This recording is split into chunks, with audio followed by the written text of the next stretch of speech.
Hello and welcome to the Not Axe Murderers podcast, episode 5. I'm your co-host Flare Gun, and I'm your other co-host, Graham, the water boy. today we have a super special guest. We are going to be talking to the Axe Badger. Whoa! So, Hi. for those of for Are you doing okay? he's so good. For the people who don't know, who are you? Okay, yeah. So I'm Badger, also known as Matt, and I run the Axe Badger, which is a axe throwing blog. I do a lot of interviews. I cover interesting stuff in the sport, do product and equipment reviews, and also I think primarily very absurd takes on goofy stuff that doesn't exist.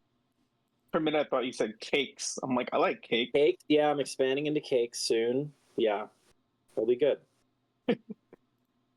So if we have to know, Badger, what, obviously there was a Badger before axe throwing. What was that? What was what were you up to then? Yeah, so Badger kind of came about a few different ways. I was called Badger by my friend group. I don't remember why. It may have been a Harry Potter thing, or it may have been my attitude or my body shape. But I was called Badger then, and then I did a lot of, to immediately get political, I did a lot of pipeline protest work. And during that time, you get code names. We all get and not even code names, but just names to call each other.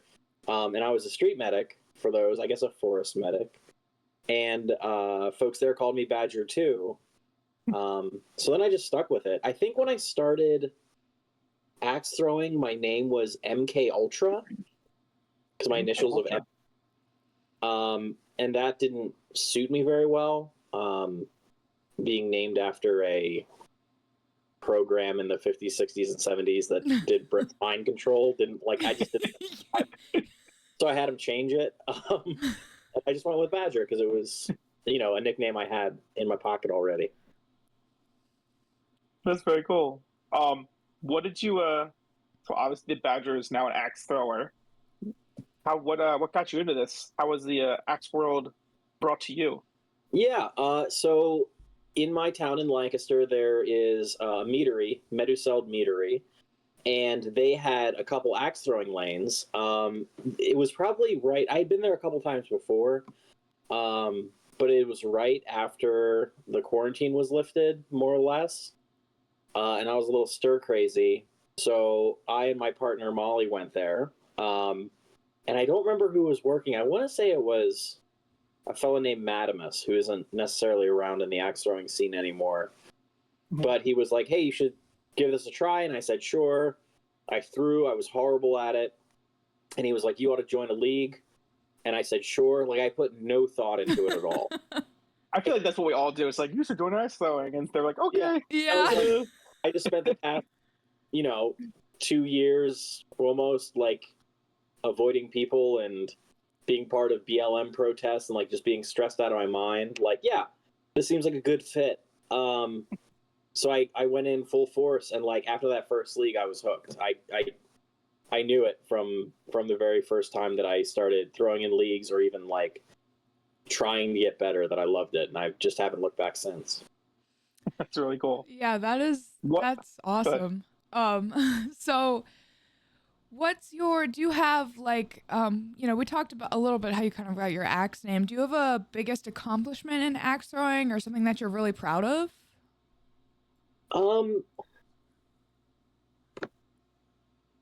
Golly.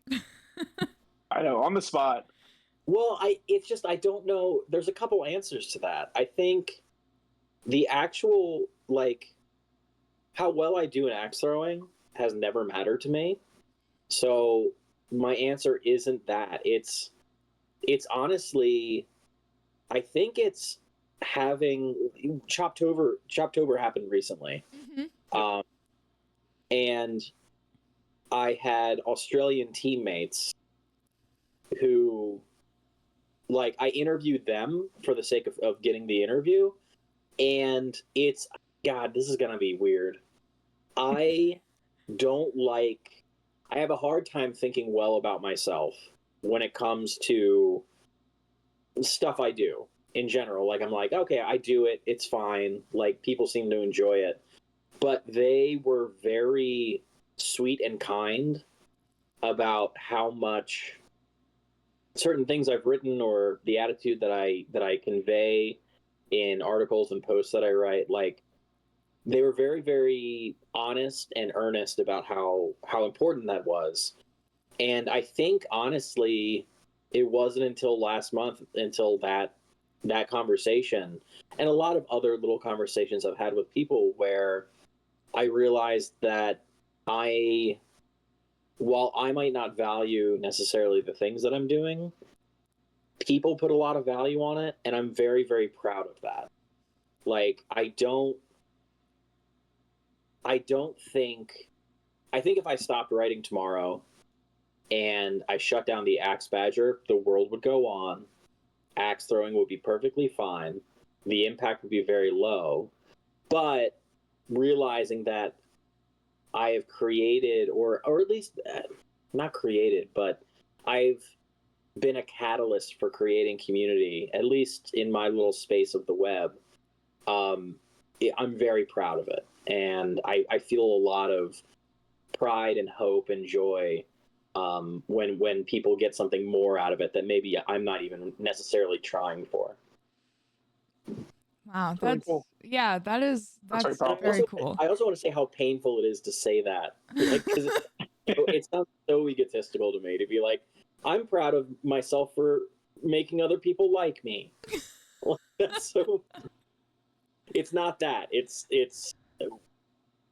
creating a stronger, safer, healthier community where people can, like, feel like they don't have to be the very best in the sport, and that there are other things that this community provides to each other that are just as important. That's what I'm proud of, to be able just to shine a light on that, I guess. No, that's really cool. That's awesome. Okay. I would say, Oh, go ahead. I was also going to say, correct me if I'm wrong, Badger, but I feel like you like the aspect of just bringing people together, the enjoying the environment of whatever setting it is, axe throwing, whether it's at Medusal, whether it's at Choptober, or any other axe event, just you being there and your presence and meeting new people, and just that is all first coming to. I mean, axe throwing is the second thing, and oh yeah, absolutely. Love that joyness of it. When I get over the social anxiety of meeting people, I enjoy people very much. But yeah, you're 100% right. Like, the axe throwing is just the mode of it happening. You know, it's, if it wasn't axe throwing, I'd probably be like, whatever other sport would have caught my eye, I would be writing a little pithy blog about it and trying to create there.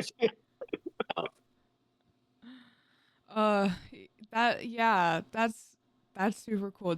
So I guess kind of going off that, it's understandable if you don't have any, or if they're, at the immediate moment based off your last answer, but do you have any goals for yourself, whether it's like actually in throwing or maybe just for your blog in general, like something that you do still want to accomplish? Yeah, I mean, I think I'm new enough and I am learning enough that I still have like a million goals. So, like, I feel that. I want to get my average to 75 for at least one season, or one league. I'm a good distance. I'll probably be chasing that dragon for like the next 3 years. I would like to get a podium finish, or maybe not even that. Like, I would like to finish in the top 20 of some large tournament. Outside of Meduseld. I would like to stop buying axes. I'm sorry, I don't think you. Nope. I was so confident when I went to Choptober. I was like, I love my hatchets. My big axes are like okay, but they're very serviceable. and I was so confident that I wouldn't even look. And then I think they're called Northern Axe Works, that fella from UK. Everything he does is so beautiful, and I crumpled like a taco. It was bad news. I broke it. My one rule that I had for myself. So I have that goal perpetually, but I'm feeling confident about it. But yeah, I have all that stuff. As far as the blog goes, I mean, I'd like to reach a point where views per day and views per month, I look at that stuff and I get that sweet chemical release in my brain that tells me that that's good. Oh yeah. Numbers make dopamine go burr. Oh yeah, for sure. But I think I don't know. I want it to be something that newer players or players who are feeling really challenged by negativity in their own heads, or like they just feel like they can't progress. I want it to be a default resource for people who find themselves in those situations where it's like, I feel like I've really let myself down this league, or I feel like I don't know where to go next, or I don't even know where to start. I want the Axe Badger to become like a known, understood resource for those kinds of throwers. It'd be really cool if I can reach that point. I think you already have, honestly. I think you don't need to sell yourself short. Honestly, truthfully, I mean, everyone gets help from different ways. Obviously, in the arena or while you're throwing, hey, Badger, just move up a little bit, see if that helps you. It's one thing, but reading it also, everyone has their abilities to how they want to learn it and get better. And I think you have. I mean, as a reader of your stuff as well, I've definitely gotten stuff I've taken away. So you've hit people. You don't have to sell yourself short. You have. I'll mark that off my checklist of things. If you want to. Yeah. I don't want to push you. Yeah, I don't know. I agree. I think you have a lot of great stuff on there, and I think it's super beneficial too, whether, you know, you are kind of a new or an old thrower. I think anyone can really have a takeaway from reading your stuff. So, well, thank you. yeah. It's very kind of you to say. I will ask, circling back around to axes, what are you throwing currently? What is your big axe? What is your hatchet? Yeah. So my hatchets, I have my bull hatchet is a Flying Fox on a Kevin Bradley handle, which is I wish I could stop giving that man my money. Nope. But his handles are just like, so I have these little tiny hands, and he makes these handles that are just perfect for my little tiny hobbit hands. So that's my hatchet, Flying Fox on a Kevin Bradley, and then my clutch is a Craftsman cedar pattern on a Kevin Bradley. Okay. And my new big axe is from Northern Axe Works, and I think it's a Holtzbrook or something like that.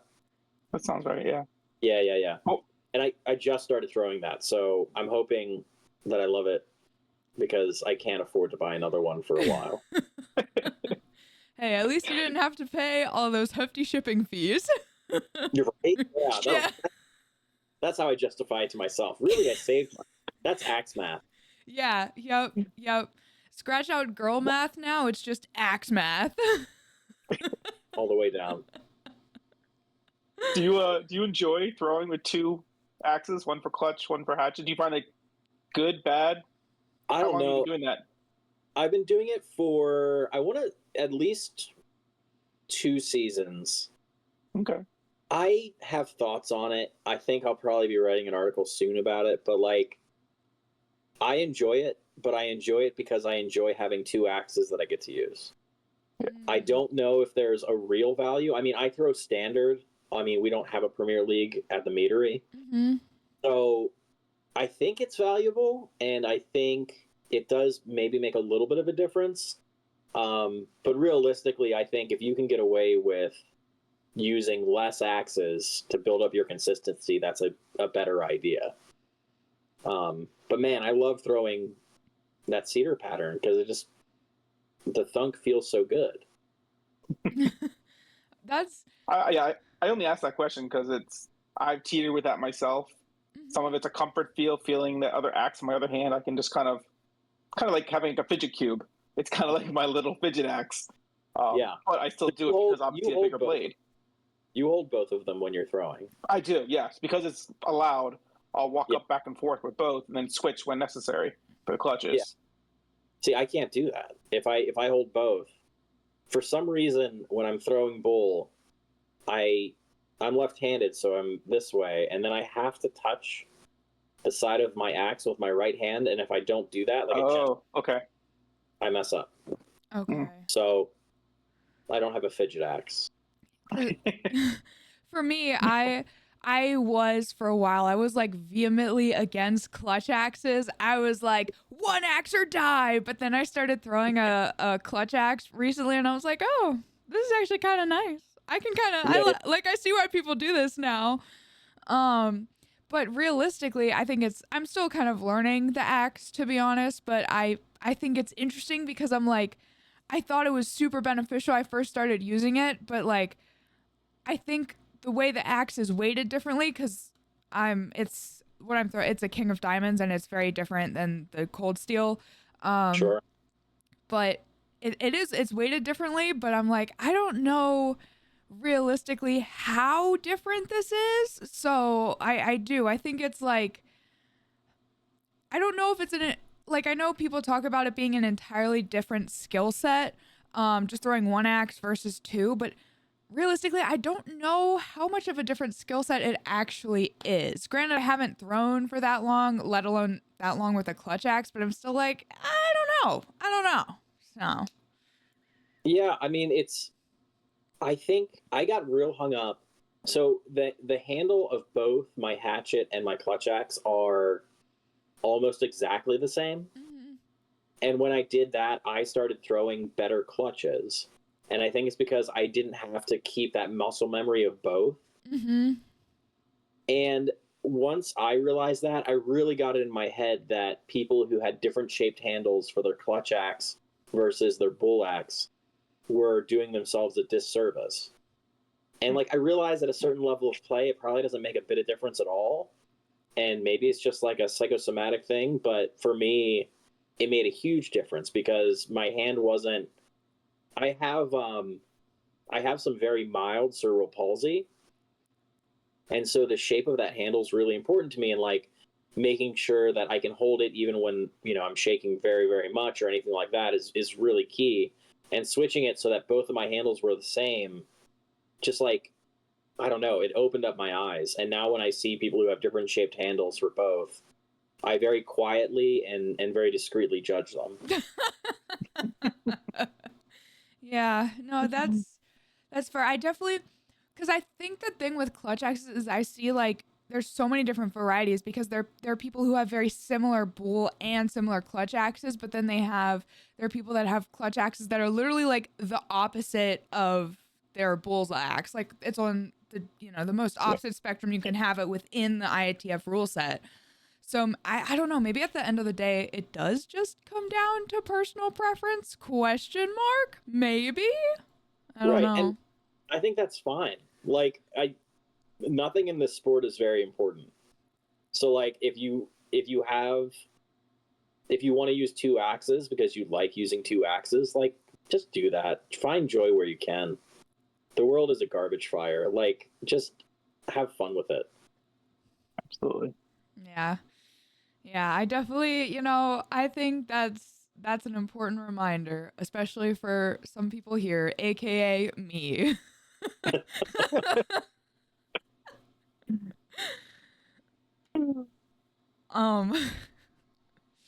Graham, do you want to get the question?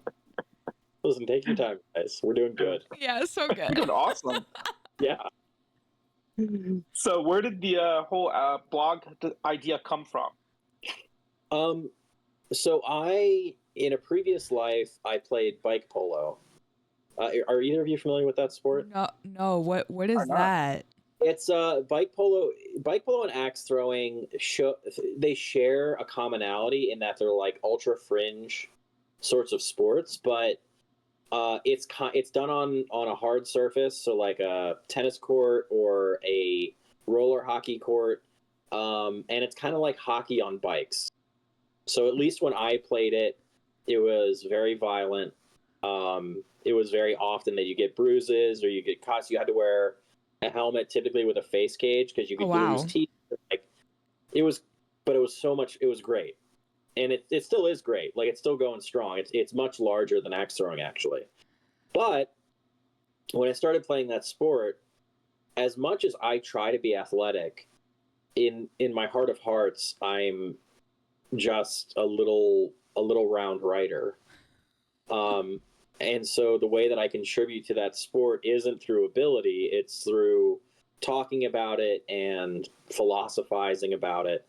And so I started a blog for bike polo called Lancaster Polo, and it got very big very fast because I think there may have only been one and then one in Australia, other blogs or whatever podcasts about bike polo, but it got very, very big. And I did that for, I don't know, 5 or 7 years or something like that. And then I gave up bike polo. And then quarantine happened, so I stopped playing altogether. And then I took up axe throwing, and I thought, well, I already did this once. It seems like there really isn't a lot of media being generated. There's not a lot of conversation online about axe throwing outside of like every once in a while something will pop up. So I was like, well, maybe I can just repeat it. Like maybe I can provide the same service here that I did to bike polo. So in my head, like the model of what I wanted to do, kind of an absurdist, sincere, helpful thing, was already kind of shaped up in my mind, and I just, rinse and repeated what I had done previously, as far as tone and topic and interviews and all that kind of stuff. Absolutely, that's awesome. Okay, yeah. So where's the closest place to go watch bike polo? They still to go catch. Yeah, you guys. I don't know. Baltimore had a club, but DC has a very robust club. So if you look up DC Bike Polo, they are surely still kicking. You can also look it up on YouTube. There's, I think, North Americans or Worlds just happened. Okay. That travels around. So that will be like in Paris or Toronto, Mexico City. I think this year it was in Mexico City. That's awesome. Yeah. That's really cool. You can probably find, I wonder if you could find videos of me playing it. I was probably, I don't know, 80 pounds lighter. My hair was a lot shorter. I didn't have as big a beard. My eyes hadn't lost that glow of somebody who hasn't given up. Oh, no, don't say that. Yeah, there's honestly, like, kind of, as someone who's like just getting now into the niche sport world, there are so many niche sports that like I didn't even know existed, and I'm just like, oh my gosh, that's so cool. What is this new thing? That's so awesome. So yeah. And like the thing that happens to me often is I will hear about it. It happened to me more when I played bike polo, but it still happens to me. I will hear about another niche sport and then see how successful they are at like bringing people in and getting international competition going or whatever, and I'll be like, what are we doing? Like the example of when people were playing Quidditch at colleges. At F&M, we have a huge Quidditch club, and I'm like, what? You guys are running around with brooms between your legs, and like somehow you guys are getting more money to do this than like our little thing, and that makes me, I don't get it. People are weird, man. But axe throwing's weird too. Like, it's heavy darts, really. Yeah. I get it. I guess it is heavy darts. So Badger, with your blog, what made you go? You obviously did the blog before, but when you started that one, what made you do a blog versus like what we're doing with a podcast or an audio cast or something like that?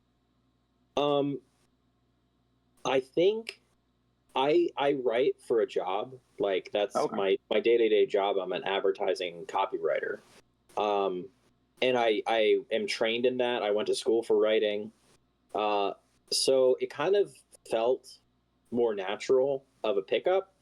I also can't stand the sound of my voice. And I hate seeing myself. So that kind of rules out podcasting or doing video like on the daily. Yeah. Also the speed of it, like an Axe League of Their Own, the thing that you guys are doing here, like your amount of production compared to my amount of production is totally different. Yeah. Like you guys actually have to do a lot of work. I just have to spill a bunch of junk out on my keyboard and then just hit publish. Like it's a lot easier. It's so much easier. And like I'm a one dude operation more or less. Now that being said, now I have folks in the UK and Australia writing for me too. But the coordination there is literally they send me an email and I format it and put it up. Like so it's just a lot easier and it feels very, I don't know, natural to Okay. do it. Yeah. That's awesome. But there's other people you met? No, so like Yeah, expand on that. I want to hear Yeah. that. There's a guy in Australia named Andrew, who was for some reason, guys, I don't get it. For some reason, Badger got real big in Australia, like a 1980s band in the 90s. Like it got huge, like comparatively. And I had a lot of readership down there. And this feller named Andrew reached out to me, and he was like, "I would really love to write for you." And saying that to a writer who is the sole content generator on a blog is like throwing chum at a shark. So I was like, absolutely. Like I did no reference, like cross reference of this dude. I didn't look up to see if he had done anything bad. Now, fortunately, he's an absolute sweetheart and like is much better than I am at this work. But he started writing for me, and now like Australia and the United States compete on a weekly basis to see how many views I get between the two. Yeah, it's cool. And then he was like, "Have you thought about expanding this?" And I said, "Yeah, I'd love to get a UK guy, but I don't know any UK throwers. And again, socially anxious, so like I don't want to just reach out to somebody." Yeah. And in 12 hours from me saying that, he's like, "I found somebody. Do you want to talk to him?" So then I got a feller named Seaman, who is now sending me reviews articles. So it's weird. It's a weird experience to have. Like I have to. Let me show you a thing. I now have to check world clocks between New York and Reykjavik just for fun, and Sydney, Australia, so that I'm not waking these dudes up to be like, "Yeah, I read your article, looks pretty good. Did some copy edits." Like, it's wild, and I'd love to keep doing that. Like, this isn't the question you asked, but it made me think of it. And I could have answered this when you said, "What are your goals for the Axe Badger?" But I would love to be a place where people feel like they can absolutely submit stuff that they want to talk. Like I have a lot of control over right now. I would like to become a community resource that the community submits to, posts videos on, like, you know, all the stuff where they're like, "Hey, I just found this new axe and I like it, and here's my review of it." Like, I want people to feel empowered to see it as theirs and not mine. And these guys are kind of making that happen. I don't remember what your question was now. But I feel like I may have answered it. I love tangents. Yeah, it's okay. Yeah. You definitely. Yeah, it's like fun. Yeah, no, but you answered it because it was just kind of asking about like how you got involved with these other people in different countries. Oh yeah. Yeah. I don't. That's phenomenal though. I mean, I think too having it to where eventually it can be also like a community forum is such a great idea. And I think it's something that axe throwing so badly needs. Yeah, I think like on Facebook, like, you know, the axe throwers. What is it called? The sport of axe throwing. Yeah. I think does. Mm-hmm. But it's also Facebook. So like, if you want to wade through 50 posts from robots about how whatever Chilean peppers are going to rot your brain or whatever nonsense they're going to come up with, like, I guess you can do that. It'd be nice to have something that is totally owned by the axe throwers of the community. Yeah. And then if you say one bad word on Facebook and then you're flagged, right? You're just trying to give your opinion on something. Yeah. Yeah. Yeah. Yeah. Or they misinterpret a word. Sorry. Right. Facebook is a wild time, and it's to me it's crazy that Facebook is like still the main hub for axe throwing, and I'm like, what? How have we not moved on to something else? Why are we still using Facebook? Yeah. Yeah. I mean, I think the only good thing about using Facebook is I think it throttles DMAC from doing worse things. Yes. I fear moving to a less rigid platform and seeing what that man sends through. No, that is the question, Sam. Do you know who DMAC is? I was gonna ask. I don't know who DMAC is. You want to take this, Badger? I mean, how do you explain something only in memes can you explain him. Yeah. Is he the guy that runs the memes page? Yeah, he's a meme master. And for a long time, I'm not too far off from where you are, Sam. For a long time, I had never met him in person. And I only knew him through his memes and his snark. And I assumed that he would hate me because I'm too earnest. I'm too sweet at times, I think. But then I met him and he's a sweetheart. Like, he's a super nice dude. Like, yeah. Oh, yeah. He just knows his business, and his business is making axe throwing memes. No, I do. I really enjoy the memes page. I didn't know who actually ran it, but like I'll scroll through and I'll be like, "Oh my gosh, that's such a cool meme," but I don't know where to post this. Like there's no, and I'm like, yeah, it's like, okay, I guess it'll stay here on Facebook. So it is like those memes are like looking at an illuminated script at a church. You can look at it there, but you can't take it out of the church. Yeah, it's a whole thing. The memes of axe throwing are a whole thing. I always, for a long time, like when the blog started getting bigger, I started getting more and more nervous that I was going to be memed, or like something I wrote was going to be memed. Like, it kept me up at night. Really? I knew that it would burn so bad. Like, it would be indefensible. I would just be like, well, I guess it's over now. I had a good run.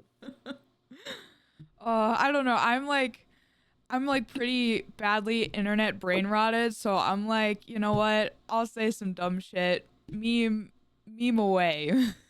Yeah. The right attitude. Oh, there he is. Okay. You can't see it in there, but Mickey Mouse is crying. He's crying? Inside the suit. Tears. Oh, inside the suit, yeah. Inside the suit, yeah. Yes, DMAC made Mickey Mouse cry. Why not? Seems right. Seems good. Oh man, that's amazing.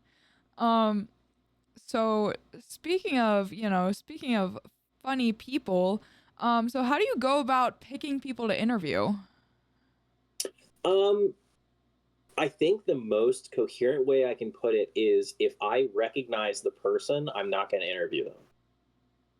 Like, I don't want to interview podium finishers. I have zero interest in that. I don't want to interview the celebrities of our sport. I want to interview the people who are up and coming, or are brand new, or have a throw that I think is interesting, or who seem like they're bringing something to axe throwing that I haven't seen, or at least haven't seen a lot of. So, it makes it interesting because I'll watch at tournaments, I'll watch everybody throw, I'll identify somebody I don't know who looks like they're really enjoying themselves, or have something, they're doing something that I haven't seen before, and then I ask them for the interview. Okay. Yeah, so like it's more or less that and it's a half that. The other half of it is the Russian Viking pulling me towards people over and over again and then telling me to interview them. That checks out. Yeah, Forever. that does check out, yeah. He'll line up. He's like my agent. He'll line up interviews. I'll go to an axe house and he'll have 6 interviews lined up for me, and I have no idea who I'm talking to. And I was like, oh, I guess we're doing this. Do you throw axes, or are you just here? Like, so it's a mix of those two. I am pretty sure that's how we met. Yep.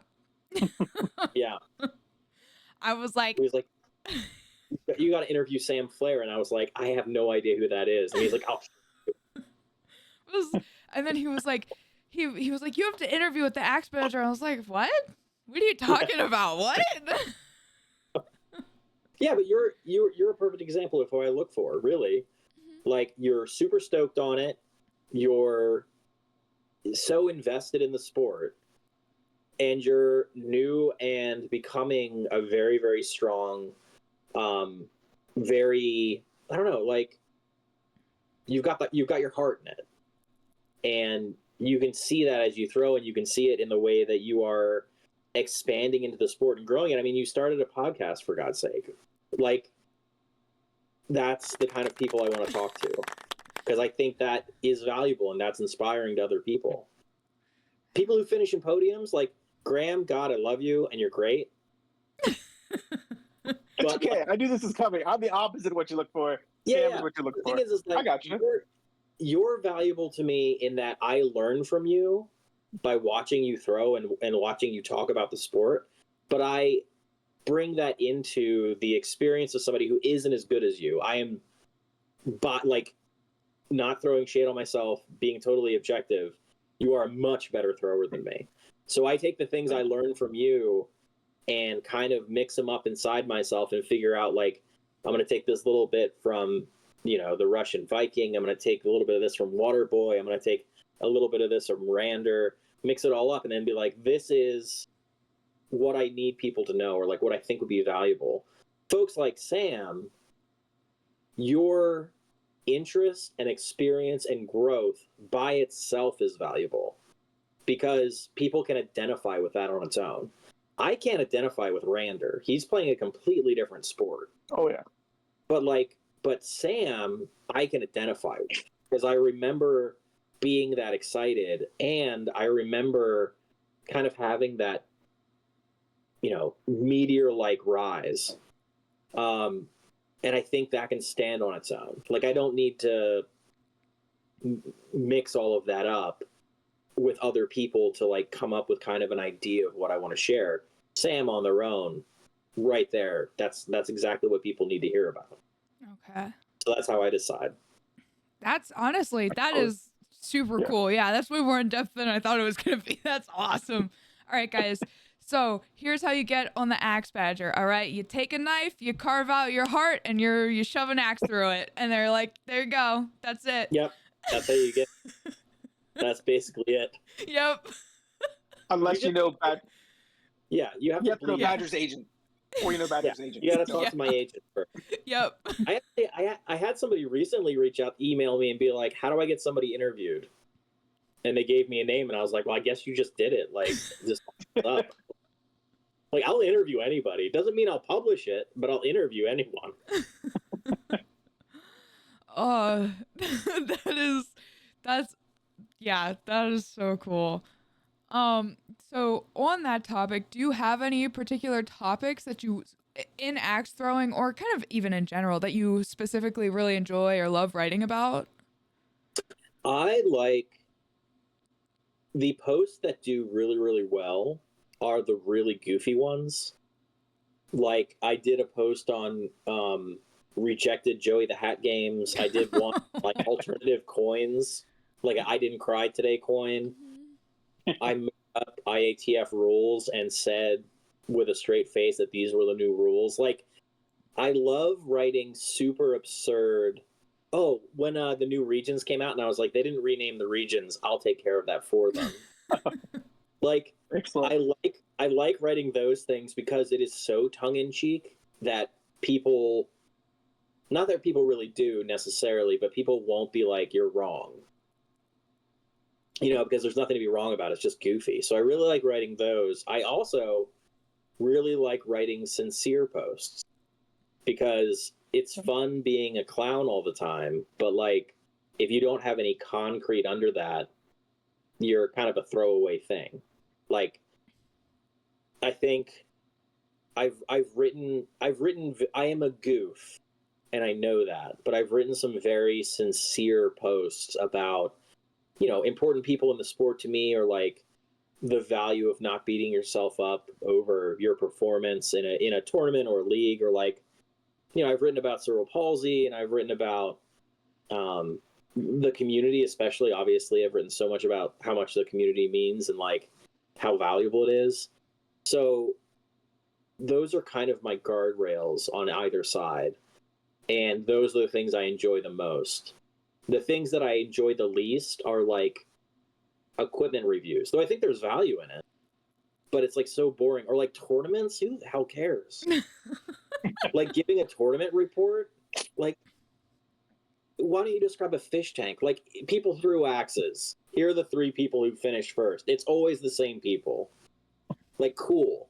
Who cares about that? I'm going to write about the dogs of the tournament. Like, that's more valuable to me. Or I'm going to write about, like, oh, I noticed that all of the UK throwers do this weird thing with their hand. I wonder what that's about when they throw. You're like, I think the actual sport and the action of the actual sport I care least about.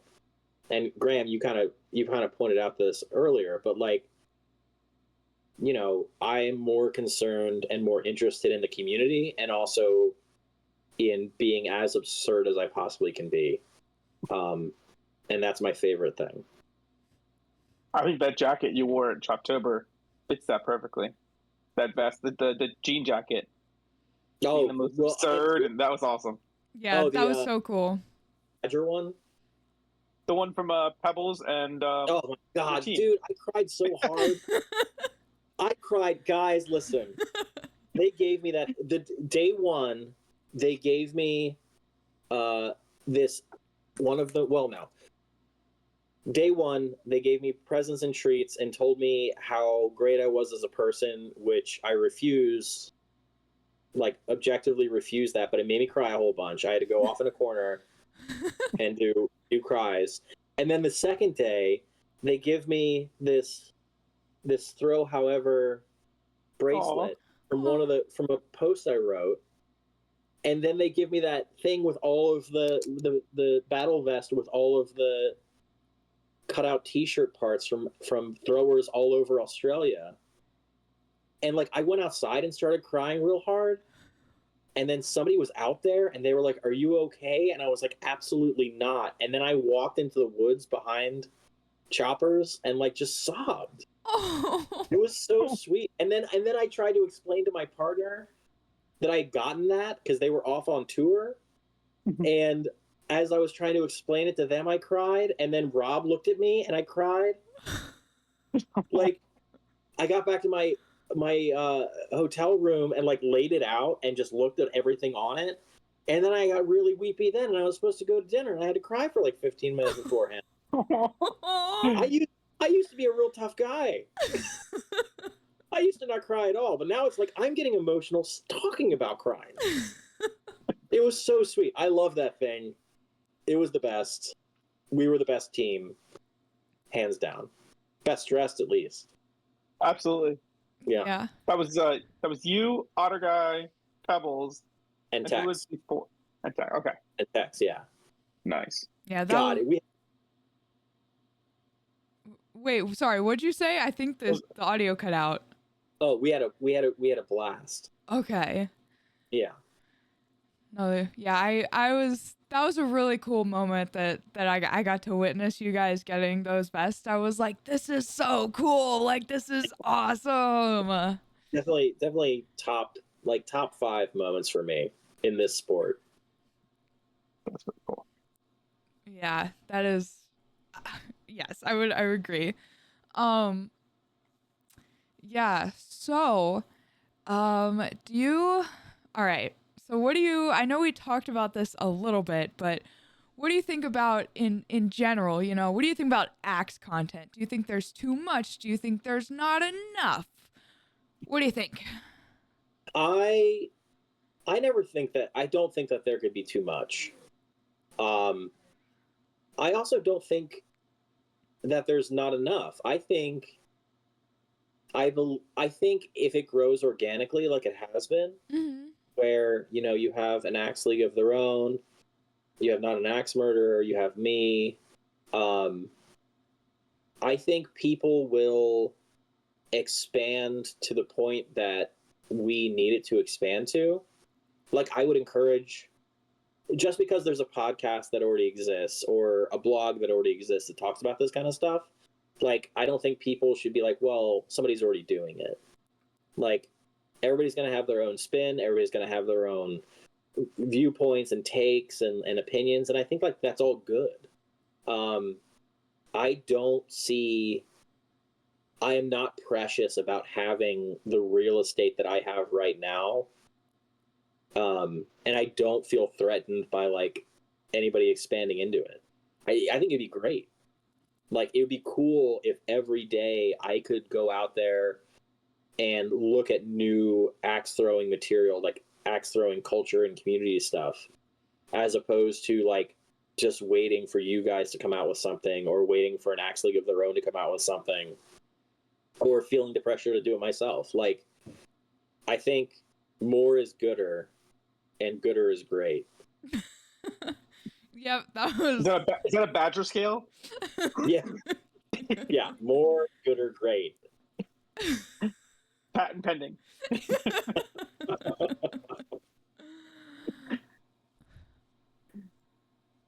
So with the IATF and the whole Axe community, what do you think is what do you enjoy most, your favorite part of all that we do and everything, and what's your least favorite, or maybe something we want to build on?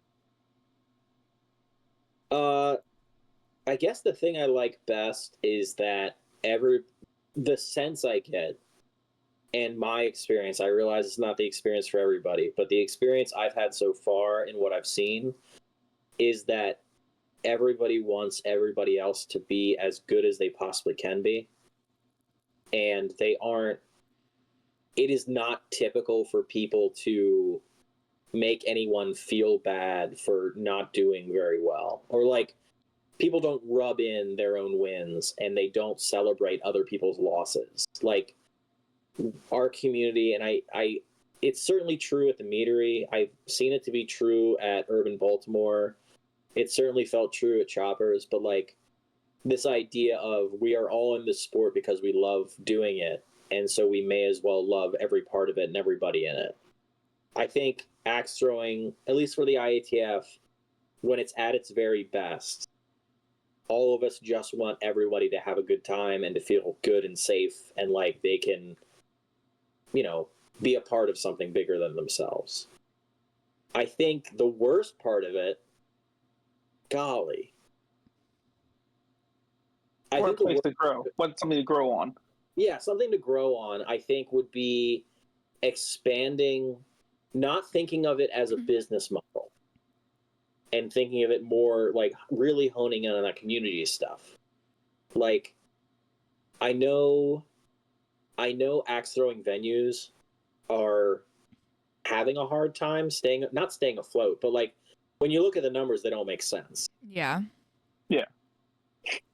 And I think a big part of that is they're looking at axe throwing as a business, which it is. The way that it's laid out for the majority of venues right now, it's a business.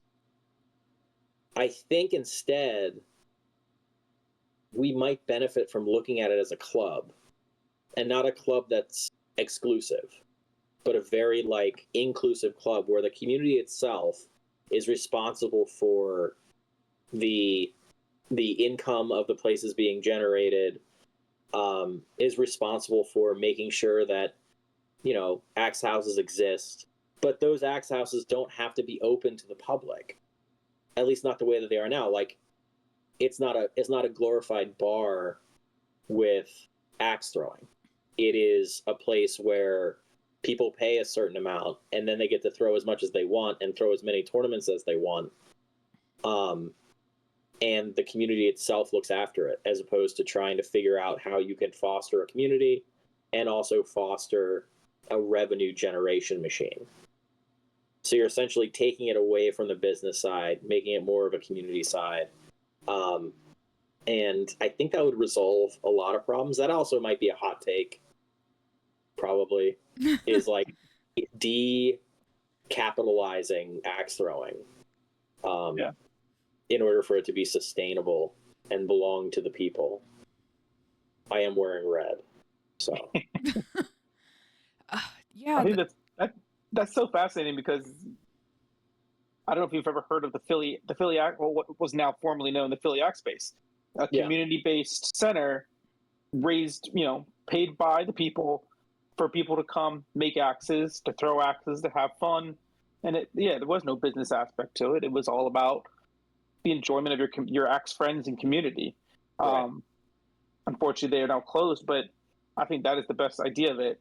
And you're right. I think the business model should be secondary to the idea of the community coming first. I think that's one thing we touched on a little bit in a different episode, with like just people of different generations, though. You have like the generation age gaps of people like, sorry, Sam, you as an example. Okay. The college kids, it's hard to get, I think, the college kids into our community. Yeah. When you have to when you're shelling out what we know you're shelling out to do leagues, to buy the equipment. Granted, you can use loaner axes, and the community is great for letting other people share your axes.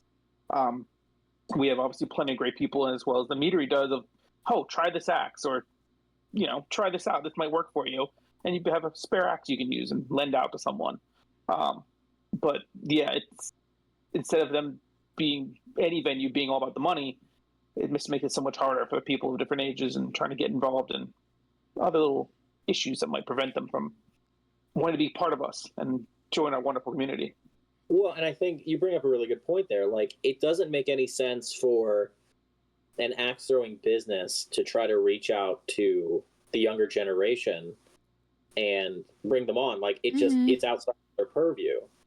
But if you're a community that runs a community center of axe throwing, then it makes a lot of sense for you to reach out to younger generations and figure out ways to, maybe it's something where you can sponsor several newer axe throwers, or that community sets aside axes and sets aside the price of joining that club, so that you can bring in people for a free league, and see if they get interested. And then you can figure out some kind of deal with like schools, or with after school programs, or whatever it is. Like, there are so many examples of sports that have made their way into high schools and middle schools, and even, colleges too, that did so because they lowered the bar for entry in a big way, and they were community focused as opposed to business focused. And from there, you create lifetime members or lifetime interests. I think it is easy for anyone to put what they understand a sport to be, axe throwing, to put it in a box and then refuse to think of anything existing outside of that. And they're like, well, we can't do that because, axe throwing places have bars. And it's like, well, they do now, but they don't always, and not all of them do. Or like, the price is really high for tournaments. It's like, okay, that's literally a decision. Like, you could just decide to have a tournament where instead of charging a whole lot of money, you're like, if you are a league thrower, it costs this much. If there's somebody who's interested, who's under the age of 18, you sponsor them, or they just get to do it for free, or whatever the thing is. Like, I think the world is wide open to expand this sport, and we just kind of have to be daring with it. Yeah, I rambled there. No, I'm all done. it's okay. Honestly, I think it was a great ramble. I definitely think that, I mean, I think it's a really interesting idea, for sure. I think there's pros and cons with it. I'm honestly like everything. And I think maybe doing something where like almost a combination where we still have like our traditional acts venues, but then trying to also kind of make a shift to those community spaces would be really interesting. And honestly, I would be really interested in seeing that and kind of seeing where that possibility could end up. I think something like that, it might have a harder time in other regions where, you know, they're not as populated with axe throwers as well, because trying to upkeep a space like that might be really difficult. But, you know, if we grow the sport in general, then that's not a problem anymore, you know? Just get more people in here. Yeah, exactly. Yeah.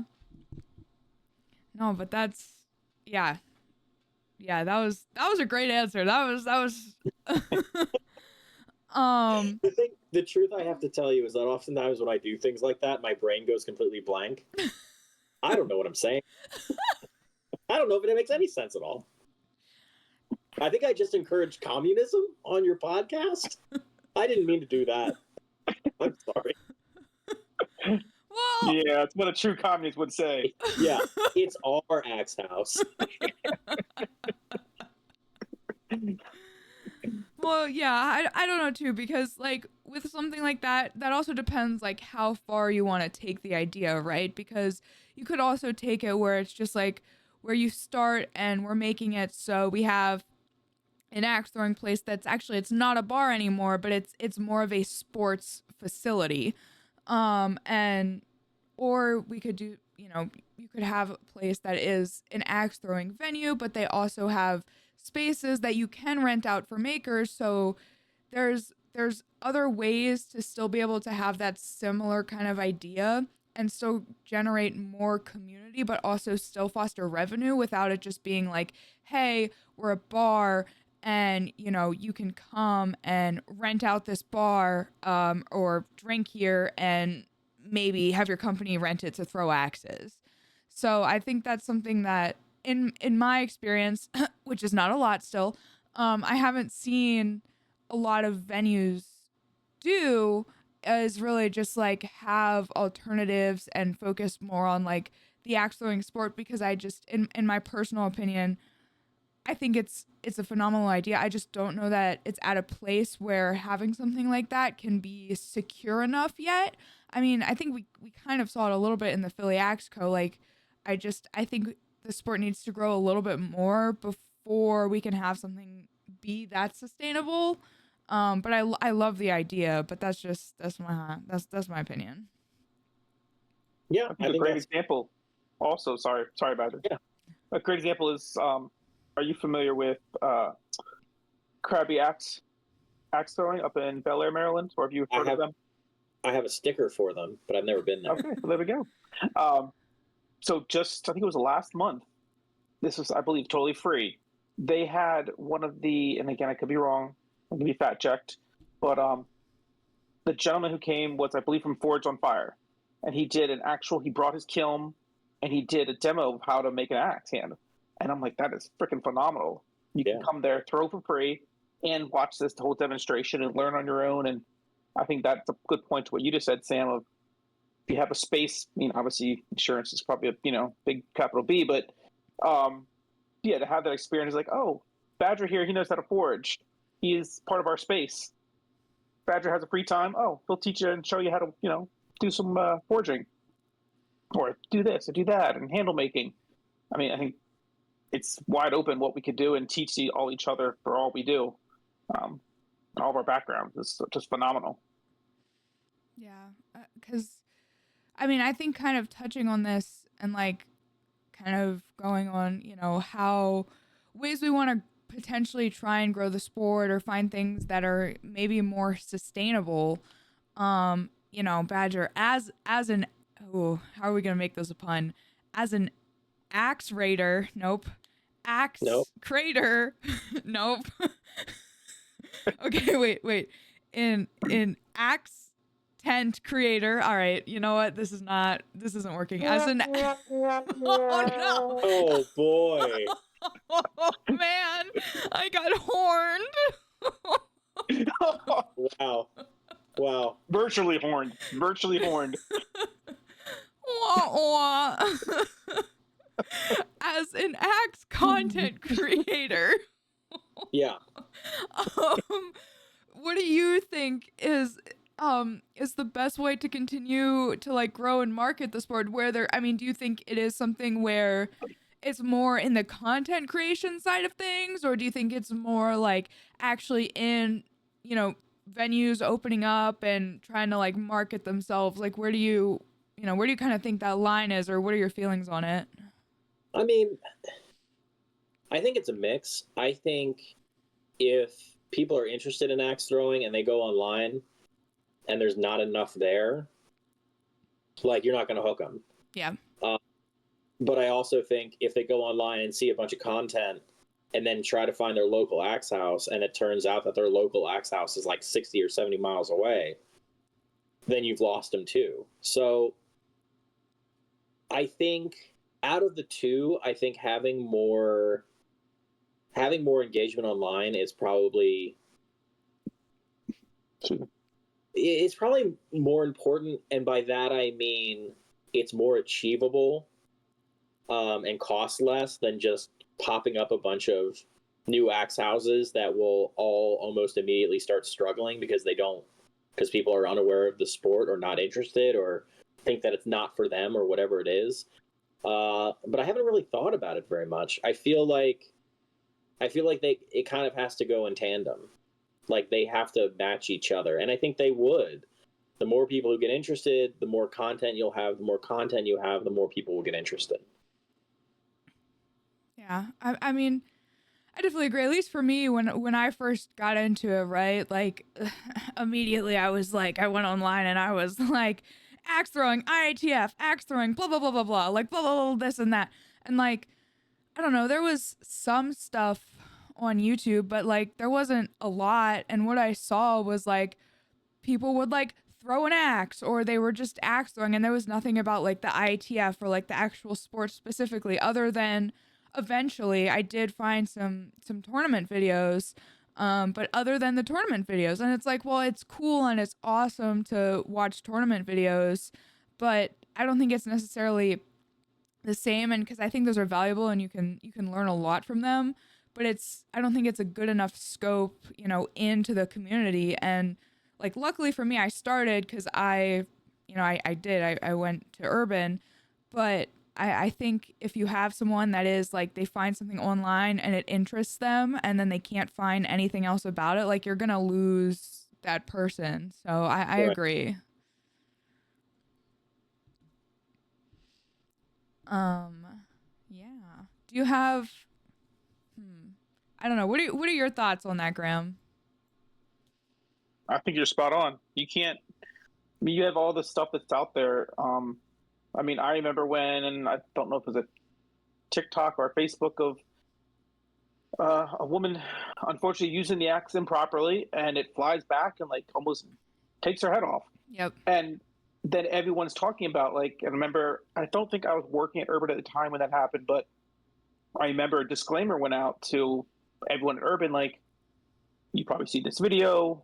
It's unfortunately, make sure people understand this is not what you see in here is not how we represent. There's improper things going on in this video and how things were taught and done. And yeah, then people see that video and they're like, oh my gosh, this is dangerous. Why do I want to do it? Or some people are like, okay, let's do it. I want danger. I always get the same comment of like, wait, you have a bar at your axe place? You get to drink when you throw? Yeah. I'm like, yeah, why? Isn't that dangerous? Well, I'm not like getting completely hammered and Yeah, that one's I think every single axe thrower has encountered that exact conversation multiple times. It's forever. It is. Yeah, I think it's actually. Like, yeah. Oh, go ahead. I was saying, I think you both made a very good point. So it's getting past that roadblock of the social media and the distance of how they have to travel, there's always going to be some hurdle that we're going to have to overcome to keep getting more people involved and into the community. Even the televised stuff. Like you said, I think ITF is primarily YouTube right now, whereas Waddle has contract with ESPN. Yeah. I mean, I would love to see ITF get on the ESPN board. I don't even care if it's ESPN 3 or a late night ESPN. I'd or the stay Ocho. up. I want to be on the Ocho. I want to be on the Ocho. I'm sorry. What's the Ocho? She doesn't know. What's that? She doesn't know the Ocho. Oh, you have to look it up, Sam. Okay. Yeah, let's look it up after this. Yeah. Okay. It'll be well worth your time. Okay, I will definitely look it up. But because I will say, I want to circle back to the point you made about that. I think one thing too is that it's true. Like, I feel like people say any press is good press, and I'm like, it's not. I mean, that video, like, and videos like that, that's the reason that like a family member of mine, like, they won't go throw because they're scared to death of it, even though it's like realistically the chances of that are very minimal, especially if you're taught the right way. But they're like, I don't want it to bounce back and get impaled, and I'm like, all right, well, you know, your loss, I guess. But I think those. I mean, go ahead. Oh no, I was just gonna interrupt you by saying that you just have to remember what the 7 Ds: dodge, dive, dodge, dive, duck, dive again. What? Yep. And you'll be totally safe. You'll be fine. Just remember those. Wait, those were not. That was not 7. What are the other ones? You know what? It was coming at me really fast. It was in my head. I tried to say it. It didn't work. I think you did a great Badger job. got it. I got it. Yeah. Wait, dodge, duck, dive, and dodge. But we already said dodge. Was it 7 of them? There was one that's like repeated. Oh. Yeah. What is this from? I feel like this is from somewhere. What is this? You'll also find the Ocho there. The Ocho? That's true. Yep. Okay, the Ocho is on. Wait, but I thought the Ocho. So the Ocho is not a TV network. It is. And there's my brain hurts. All right, Sam, here you go. Okay. It wasn't 7. I had to look it up. It is a 5. Okay, all right. Okay. Dodge, duck, dip, dive, and dodge again. Okay. Yes. It's from the movie Dodgeball. Put it that way. Oh. You have to watch that movie. Okay, I do. I've heard it mentioned multiple times now, so I feel like I really got to get on it. Cultural phenomenon. Okay. Yeah. I have like a list on my phone of like stuff from Axes that people have told me to like listen to or watch, and I'm like, I'll get there at some point. Is the title of that list just old people want me to look at? No. Yes. No. Old It should be. Ancient wisdom from soon to be dead people. Whoa. Wisdom? Yeah. Cultural history from Crypt Keeper. Oh, Badger, the amount of times at League we say something and Sam looks at us with a blank stare because it's not from her generation is just mind-boggling. Yeah. Well, it's vice versa too, because I'll say some shit and then everyone will be like, what the fuck? Is that even fucking English? And I'm like, what do you mean? That is true. I mean, you did teach me Gucci and Pog. Yeah. And what? And what did you just say?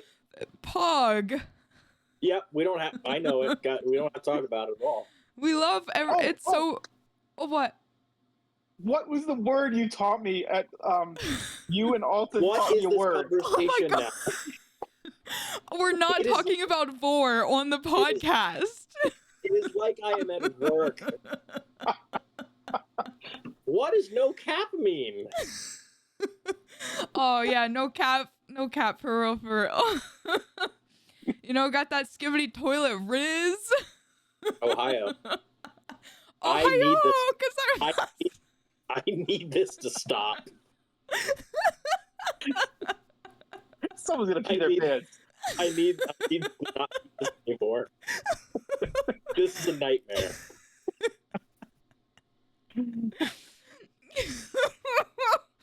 Oh man. It's so good. What a pogalicious podcast this has been. Stop. God. No. This is so Gucci lemon scoochie. I'm gonna report both of you. Report us for what? I don't know, making me feel old and weird. Hey, I'm in your boat too. I'm just learning this stuff. Please, no. The horn makes it so much worse. We were doing so well at being like professional and honest and like really making discoveries. It's just turned into something weird. This is what I call this is a natural one rizometer check. Yeah, there's no Riz. Nope. Oh my god. What were we talking about before this? Like what Who knows? Okay. Yeah, I lost it. All right. Do you have any oh, I mean, I know we think there was already a spicy take. You got any more spicy takes? I mean, I write all of the ones that I have. So, assuming that you guys get better viewership than I do, I think that the bullseye should be the same size as the clutch. Bullseye the same size as the clutch. And it should count as a touch clutch. It should have no matter what, it's a touch. So there's no Premiere box in it. Okay. It's just that big, and it counts for 5. But then your clutches stay Premiere clutches. Oh. And we should unify the rule set. Let me try it again. Okay. Unify the rule set. Okay. The bullseye is the same size as a clutch. Counts for the same amount of points. Okay. And then the clutches follow Premiere rules. Okay. That's it. So that means that new throwers would never be able to get an 81. So if they made that change, like I could only get a Premiere 81 at that point because of the Premiere clutches. So like for me, that would suck tremendously, personally. No. What I don't like about that thinking is that we have this separate rule set because we're like, oh, but newer throwers or inexperienced throwers. If I had started this sport with only Premiere rules, I wouldn't know. Like, the clutches used to be huge. That's true. Yes, they were. Right, and it's like you just develop into the space that you are given. So, like, it would suck for people who are in the sport right now, who are used to standard, but anybody who joins after, they wouldn't have that historical knowledge of how it used to be. And then we wouldn't have 2 rule sets. I guarantee you newer throwers would start hitting the bullseye because that's what they have to hit. And they would still be going for clutches. Like, I think I am simplifying it because I think there is value in having standard and having Premiere. I think it's important for people to hit their 81s. I don't necessarily want the sport to be any more difficult, but you asked for a spicy take, and that's my spiciest takes. It's true. That's a very spicy take. I think we hamstring ourselves being like, well, then it will be impossible. It's like, no, there are sports. Darts, you have to hit something that is smaller than a dime from a great distance away with a needle point, and people manage that. Like, it will not impact.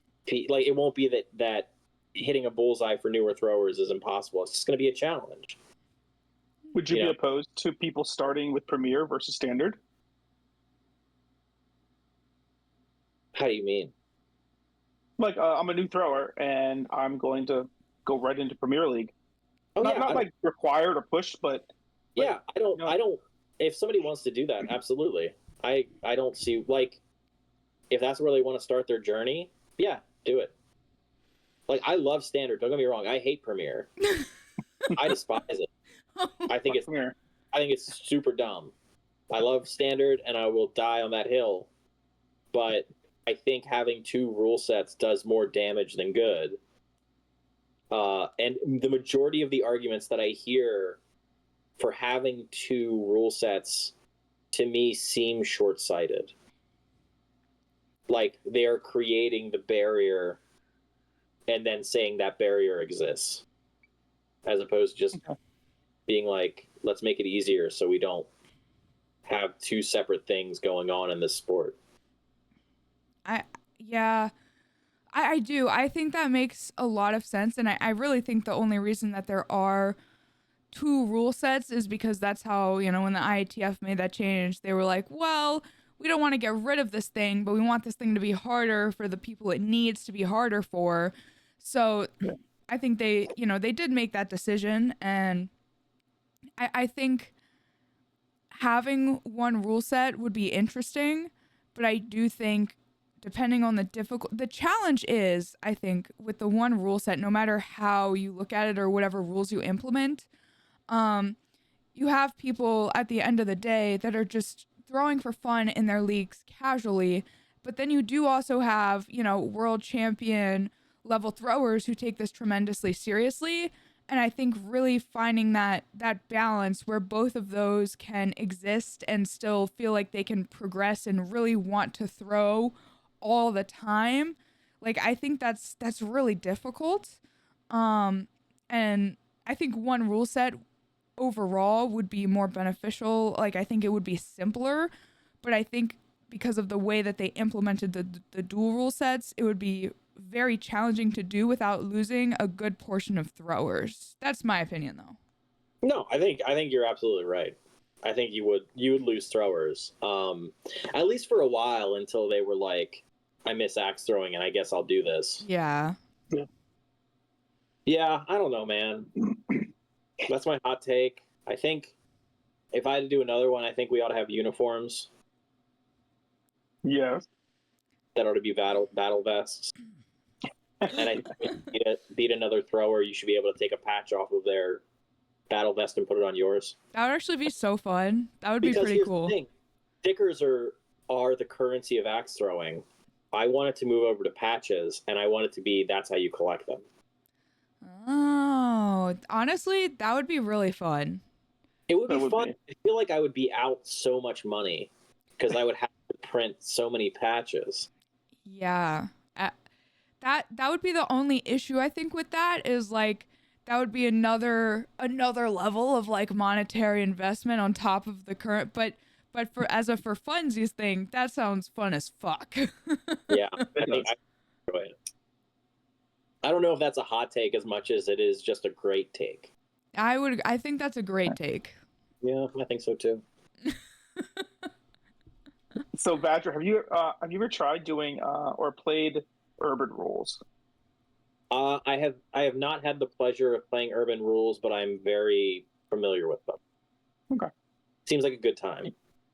Okay. So would you have an interest in trying Urban Rules and see how they go? Absolutely. I think it's a good midpoint, or at the very least, it's an interesting variance to play around with. Okay. Yeah. So my question going off that is, do you think, like, if we had to make the transition to 1 rule set, say tomorrow the IATF was like, all right, motherfuckers, y'all need to vote. We're going to gangbang 1 rule set right now, and you have to choose. Do you think... Kids these days. Yeah, that's really how they would do that. Yes. Sounds totally... Work for the IATF? It sounds like an official email from them. Yes. I think so. Just the motherfuckers. Dear fellow axe-throwing motherfuckers. Yeah. Listen, shitbags. See you in Toronto. It's like a monster rally. Yes. Do you think that the Urban Rules would be a better transition, or would you still personally prefer to see like the bullseye size touch clutch? I think realistically, probably urban would be a better mid step. The only reason really that I would want it to be the clutch size bull that I suggested is because I could call that a Badger bull, and I could retire from the sport, having made an impact and be remembered forever. I'm just trying to get into Valhalla, and I think that might be the only way I do it. So, yeah, but realistically, I mean, Urban Rules was a really, I think, the forgiveness of Urban Rules, as far as like 4 points and, you know, the kind of, it's kind of a midpoint that I think newer and more experienced, more like premier savvy throwers, I think everybody can enjoy it a lot more. But like anything in this sport, as soon as you suggest change, no matter what it is, you're going to have a pretty high contingent of people who do not want you to do that. Yeah. I mean, I think too, when you, I would agree. I think most of the time people resist change, right? And I think when you have a new sport that's in the process of like, you know, you're like fisting the ball of clay trying to shape it. I think it. All right, Patrick Swayze. What? You're too young to get the reference. You said fisting clay, and I said Patrick Swayze. That's an actor, right? Oh my god. Yes, it is. Okay. If I had known that you didn't know who Patrick Swayze was, I wouldn't have agreed to do this. What? Wait, I probably do. Wait, let me Google him. Wait, over. Maybe I'm really bad with names. Maybe I just need to see his face. Okay, let's see. Yeah, I need to see his face every day. Patrick Swayze. All right. Oh, he's okay. He's Oh yeah, I knew who Patrick Swayze is. Oh yeah, that guy. Right. Yeah. I don't get the fisting clay reference still, but I know who he is. Just look up Swayze fisting and it should come up for you online. Okay. All right, let's see. Oh great. I'm going to be on a watch list after this. Yep. Oh wow, that's crazy. I'm okay, images. I don't understand. It's just pictures of him. I feel like I'm still missing something.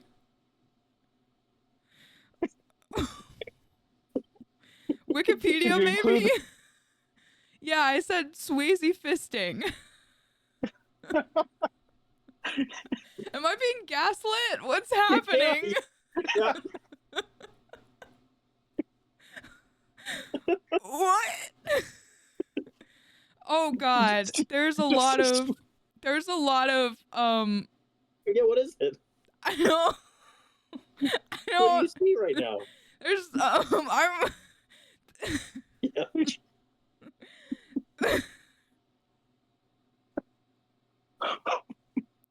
I think she's scarred.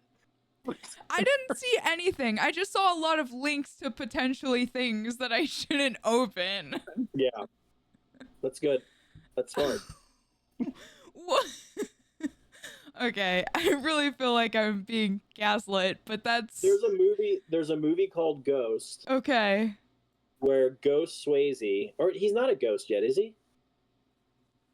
I can't tell you, honestly. I think he wasn't, but he has a scene with the actress working opposite him. She's like a potter.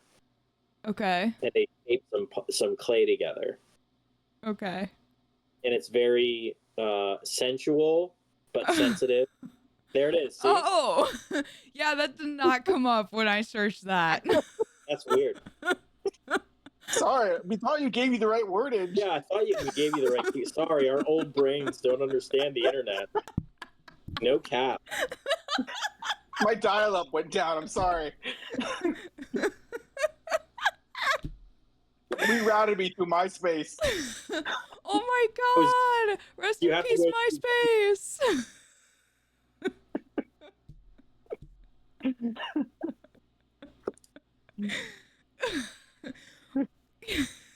There were a lot of sites with a lot of triple X's, and I was like, what is happening? Yeah. Well, just in your own time. I'm sure that that's probably the whole movie's there. You know what? Oh, computer, don't crash. Okay, all right, we're good. It didn't crash. But you know what? Honestly, I think I deserve that. I think.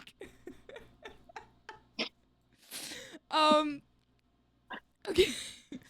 So, you got any future plans for the Axe Badger you want to share? Where are we going to see you next? What are you up to? Yeah, what's going on? So, tomorrow I have the. Are you taking any pottery classes? Yeah, no pottery classes. I'm staying away from that.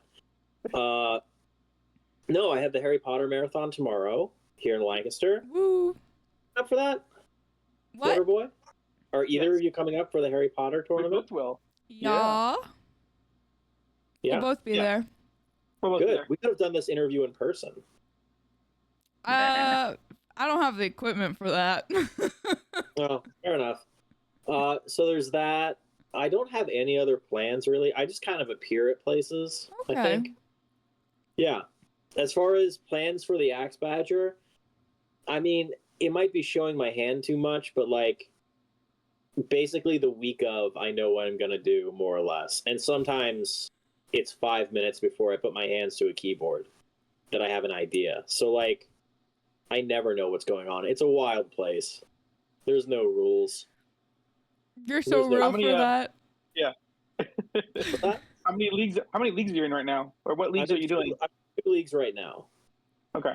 But one of them, we're on the off week before the tournament. And then the other one, I think we're in week 5 or something. And I don't always do that. I just do it maybe like once a year. I'll be in our Wednesday and Thursday league. But I typically just throw our Wednesday league, which is as close to what we have to a murder league, I guess. It's good. But it's more like a cuddle league. Aw. Cuddly murderers. Yeah. I don't Yeah. remember like that. It's like Kitten Claws. It's a Kitten Claws league. Okay. Yeah. You feel that scratch, but it's not that bad. It's just Not the gentle enough. Yeah. Not the Not the worst.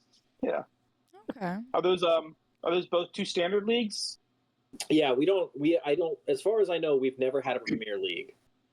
Because we don't get the numbers. I think all together, Lancaster probably has like, I don't know, somewhere under 40 throwers. So, and nobody's that interested in Premier, like, you know, the top guys and gals are, but we can never get enough numbers to make Premier work. So it's always been standard, which works great for me. I love standard.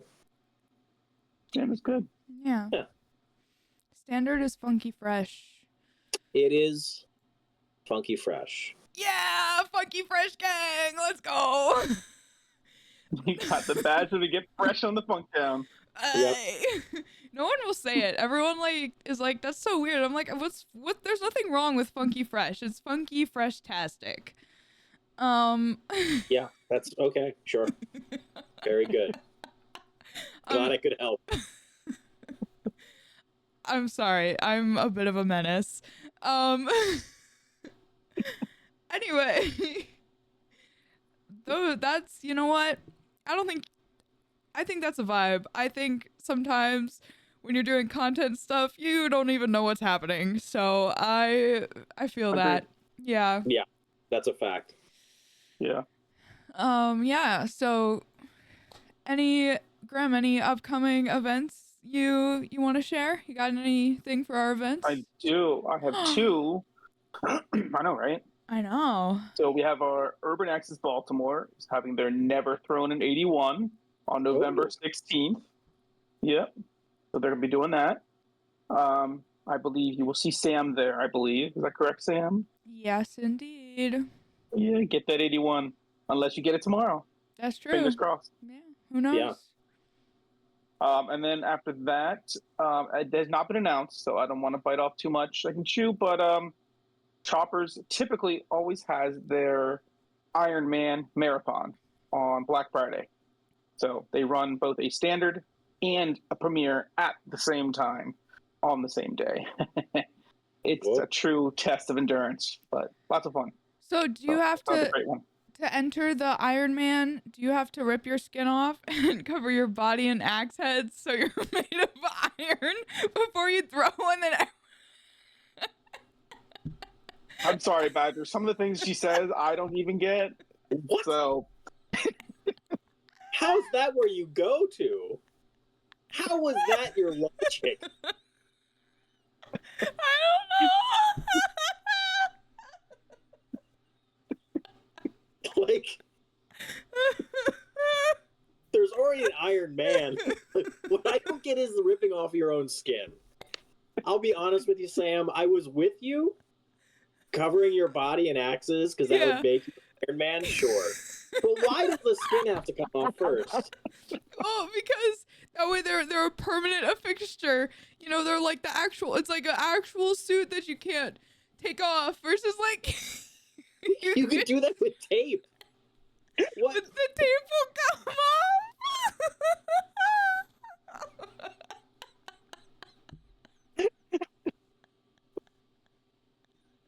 What?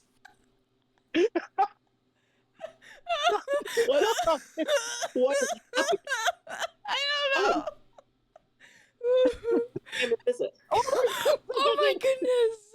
it's a cat. This is Colonel Bernie Sanders.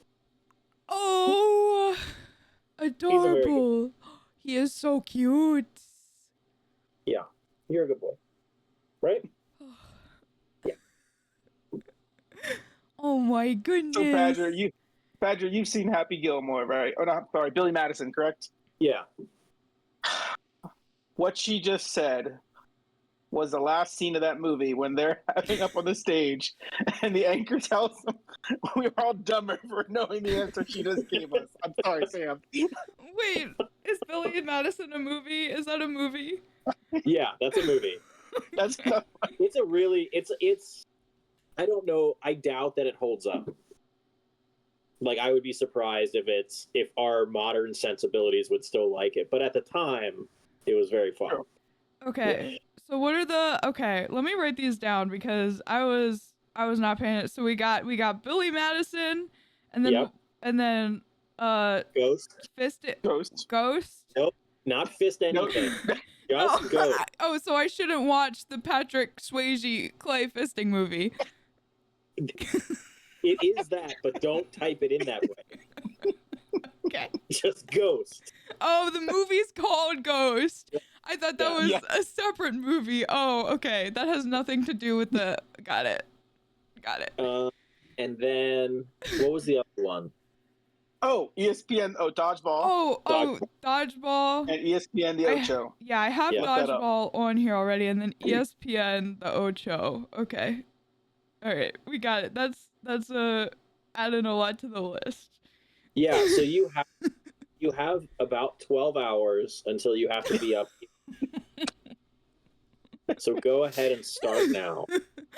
Like, you will be quizzed tomorrow morning. Tomorrow I'm going to quiz you.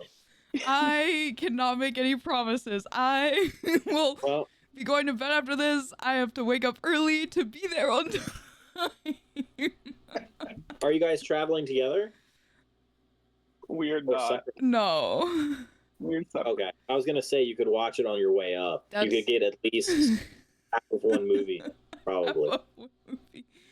No. Or you can type, yeah. Yeah, I'm a little further away, so it's not the easy for me. Okay, all right. Before we should wrap up because this is still recording. So I just wanted to be a supercut of the things you said. Yes. In the last 20 minutes. Look, after like 8:30, my brain turns off. All right, I get it. All right. thanks for watching, motherfuckers. This has been episode 5 of the Not Axe Murderers podcast. And thank you, Badger, for Thank coming. you, Badger. Is there anything? We'll have all the links to the Badger down below. Is there anything else you want to shout out? Shout out, I don't know, just people. I like axe throwers. You're all great. Thank you to the both of you for having me on. This is honestly like a really big honor for me. I love your show. I love the energy you bring. So thank you for having me. Thank you for confusing me. And I guess I'll see you guys tomorrow. Yeah. Oh yeah. Where can people find your blog? Yes. They can look up Patrick Swayze fistingclay.org or .org. Badger.com. yeah, .gov or theaxebadger.com. Do not look up the first one. Please only look up the axebadger.com. Unless your computer is I'll just encrypted. redirect. Yeah. All right. Well, you know, we don't murder people with axes here. No, we don't. We're not axe murderers. I don't know. You have to I'm say never gonna... all you have to say. It's gonna be your outro. No, was that what? Yes, it was. You just have to say after the what? After the what? What? You just have after the first episode, we got it almost perfect, and then I made it go downhill from there. Yeah. So all you have to say, okay, is we just throw axes, all right? That's all you got to say. All right. So we don't murder people with axes. We just throw axes. Good enough. All right. Good night. Goodbye. Bye. Wait, when we release this, it'll be morning. Good morning. I don't know. Adios, muchachos. I'm gonna stop recording.